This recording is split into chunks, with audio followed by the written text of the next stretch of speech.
Je lis du livre de Genèse, chapitre 15, au verset 13, ce qui suit. Et l'Éternel dit à Abraham, sache que tes descendants seront étrangers dans un pays qui ne sera point à eux, et ils y seront asservis et on les opprimera pendant 400 ans. Prions. Notre Seigneur et notre Dieu, le soleil s'est couché et tu nous donnes l'occasion, une fois de plus, de comprendre ta parole. Que le Saint-Esprit vienne se saisir de chaque cellule de notre cerveau et qu'il scelle ta parole en nous, nous t'en prions, au nom de Jésus et pour ta gloire éternelle. Amen. Ok. Dieu appela Abraham. En ce temps-là, la terre n'était pas peuplée comme aujourd'hui. Et il l'envoya donc dans un lieu qu'il avait réservé pour lui, la terre promise. Abraham y séjournait. Son fils Isaac recevrait cette terre en héritage, ainsi de suite. Mais Dieu annonce à Abraham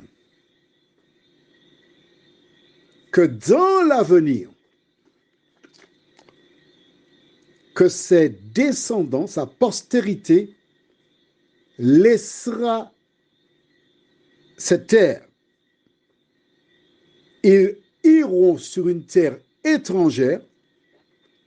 Il n'a pas donné les raisons.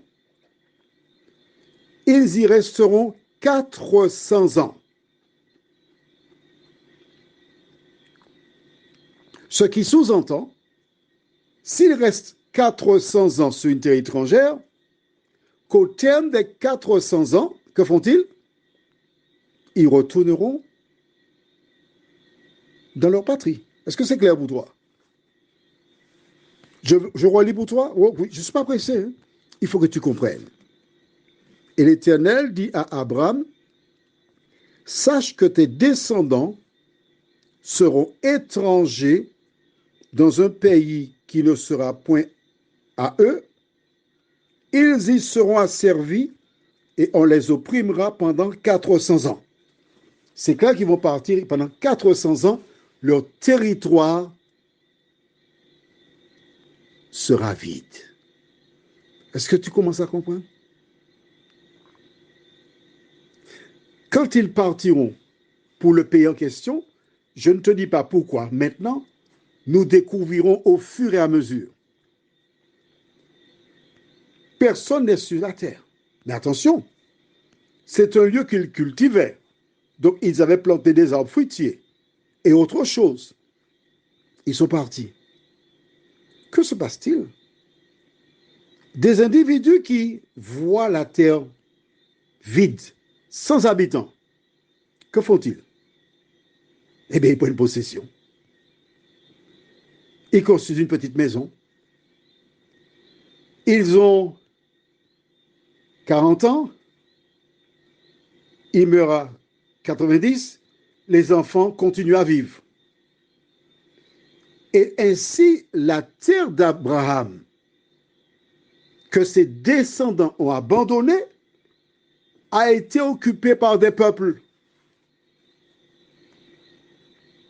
Mais au terme de 400 ans, ils reviendront sur leur territoire. Imagine, ils arrivent 400 ans plus tard, ils voient des gens installés et déclarent, cette terre nous appartient. Comment? Quoi? Je suis né ici. Mon papa est né ici. Mon grand-père est né ici. Ces gens estiment que la terre, c'est la leur. Et il faut qu'une guerre pour faire comprendre et récupérer le territoire. Voici pourquoi il y a tant de guerres au Moyen-Orient. Sans oublier qu'en dehors de Isaac, celui que Dieu avait promis, Abraham a eu un fils, Ismaël, avant avec Agar. À la mort de Sarah, il eut d'autres enfants. Et toutes ces personnes revendiquent la paternité d'Abraham. Nous sommes les enfants d'Abraham. Ce que je voudrais faire ressortir, que je désire que tu écoutes attentivement, c'est que de la même manière que Dieu a révélé à Abraham l'avenir, il nous révèle aussi l'avenir en nous indiquant ce qui se passera dans les derniers jours, mais il nous dit aussi qu'il reviendra afin de punir ceux qui détruisent la terre. Actuellement, avec tout ce que nous entendons, tout ce qui se passe autour de nous, nous avons des éléments qui nous autorisent à croire que ce que Jésus a déclaré dans Matthieu 24, c'est la vérité. Des hommes politiques cherchent des solutions humaines aux différents problèmes de notre société. Mais Jésus, fort heureusement, a annoncé à ses enfants, à travers la parole de Dieu, la Bible, ce qui arrivera dans les derniers temps et la solution finale aux problèmes de ce monde. Comme dans toutes les situations passées, il y a deux voies. Celle que propose Dieu et celle que proposent les hommes qui sont animés par l'ennemi de la race humaine. Comment te protéger? Comment t'assurer que tu ne seras pas en difficulté? Jésus déclarait en son temps, et cela tu le trouves dans Jean 5, verset 39. Il disait, je cite, « Vous sondez les Écritures parce que vous pensez avoir en elles la vie éternelle. Ce sont elles qui rendent témoignage de moi. » La seule sauvegarde pour toi consiste à lire la parole de Dieu. Ne pas te contenter d'écouter ce que disent les hommes de la parole de Dieu. Tu sais lire. Prends la parole. Avant de la lire, dis, Seigneur, cet esprit, viens m'éclairer afin que je comprenne la parole. Et si tu as besoin d'aide, l'Éternel te suscitera quelqu'un. Si tu ne vois personne venir, alors tu envoies un message au numéro suivant. Plus 596 696 88 93 93.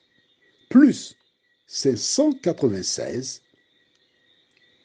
696 88 93 93. Tu envoies un message.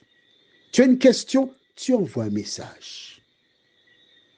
Tu auras la réponse. Prions. Notre Seigneur et notre Dieu, la parole nous révèle que Jésus avait averti Abraham que ses descendants seraient étrangers dans un pays pendant 400 ans. Dans le temps, nous verrons si cette parole s'est réalisée. Seigneur, si tu as révélé des choses à Abraham qui se sont révélées exactes, donne-nous de prendre ta parole au sérieux parce que tu ne changes pas. Merci de nous éclairer.